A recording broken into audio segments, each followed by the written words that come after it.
been a while, hasn't it? What's going on, everybody? JT here, coming at you with another episode of Pokemon Go, and in this episode we're going to be discussing a lot about PvP. But before we talk about PvP, I do want to catch you up on like how Community Day went for me and everything, because unfortunately, some idiot may have accidentally deleted the footage. But anyways, it was a pretty good day. We got some decent shinies, but the best thing ever happened. I hatched a shiny Togepi, and honestly, I was so freaking happy about it, because not only did I finally hatch my first ever shiny Togepi, decent IVs and stuff, it was given to me by Zoe 2 Dots, and I thought that was kind of funny because that's like the good egg that she really wanted. So thank you again, Zoe. I'm gonna take really good care of it, and yeah, I'm just so happy about it. And not only that, I also managed to get a trade for another shiny Togepi, so that makes 2 shiny Togepis in one day. And the best part is, December 1st, that Community Day, was my birthday. I'm now 26. Feeling old, but I'm really happy because now I have 2 shiny Togepis, and by the end of this video, I'm going to evolve one of them for you guys. Now to start off, I really like the new PvP system. It's not exactly what I was hoping for, but it's still kind of cool because it is the same tapping system we had for our raids, but now we're going to get extra charge moves, we're going to get shields, so it's going to be a pretty interesting dynamic, so let's dive into that. So attacking's pretty straightforward. All you got to do is keep tapping the screen until you build up your charge move, and then when you're ready to pop off that charge move, you pop it off, and it immediately tells you to start rapidly tapping to like charge up your charge move again, I guess, and then you unleash the move against your opponent.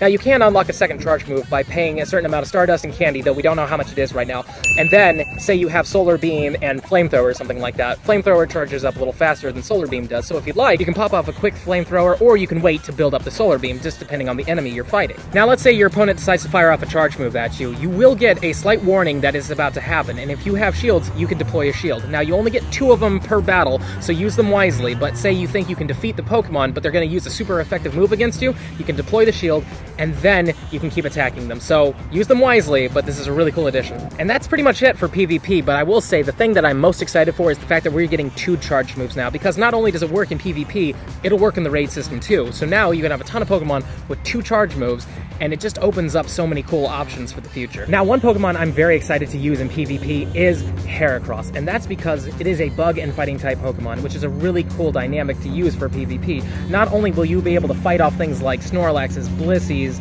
anything that's a rock or ground type Pokemon, you can now resist most Psychic type Pokemon, because Machamp and all the other really big fighters are very weak to Psychic typings, but because of the bug typing, he's only going to take neutral damage. And the best part is, now that you can unlock a second charge move, Heracross can learn the bug type move Mega Horn, which is a pretty good move. Now, pretty much the only Psychic type Pokemon that even poses much of a threat to Heracross is Mewtwo, because Mewtwo can learn Flamethrower and a few other moves, so if somebody throws out a Mewtwo with Flamethrower against you, you're a little bit screwed, but anything else, you got a pretty good chance against.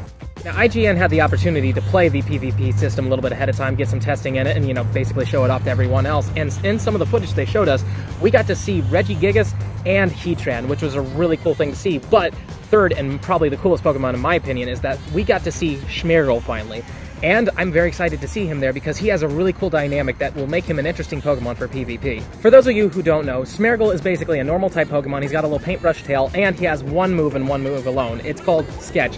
And when you use Sketch, it's basically like, say, you got hit by Flamethrower, and then you use Sketch. You would then copy the Flamethrower, and it would be a permanent addition to your Pokemon. So in the main series games, you could literally have a Smeargle with any moveset possible, even exclusive ones to legendaries. He could learn it as long as he survived the attack, which is really neat. So if you think about it for PvP now, you could probably set it up so you can get yourself a Smeargle with, say, Thunder Shock and Draco Meteor if you really wanted to. And again, we don't know if this is how it's going to work, but if that is how it works, you could also probably use your Charge TMs and Fast TMs to get Sketch back if you didn't like the move combination, and try different combinations out. So honestly, Smeargle is going to be a cool addition if they decide to add him soon. I really do hope that they decide to release him soon, because, I mean, it's Gen 4 now in Niantic, and he's a Gen 2 Pokemon, so set him free already. And with that said, that's pretty much all I got for PvP. Hopefully you've learned something, hopefully you have some cool ideas for PvP teams, and yeah, I hope you just enjoyed the episode. And before we head out, let's evolve our shiny Togepi. Alright, here we go. We got B-Day the Togepi, all the way from New South Wales, Australia. Thanks again, Zoe. I'm so freaking happy. This is the best present I could ever ask for. But let's evolve it. I'm so freaking happy I get to do this finally, because I have never hatched a shiny baby besides shiny Pichu's twice, and I was so angry the second time, like really. And there we go. Boom! Shiny Togetic. I am so freaking happy about it. Again, doesn't have the greatest IV, sadly. Like, I want to say it's like 14 attack, something yada yada. But if I don't get a better Togepi soon, this is probably going to become my shiny Togekiss. With that awesomeness out of the way, this is going to be the end of the episode. I really hope you enjoyed it, and if you learned something, please leave a like, subscribe to my channel, hit the little bell icon so you know when I upload, and comment down below. Are you excited for PvP? What teams are you planning on using? Let me know in the comments down below, and yeah, I will see you in the next one.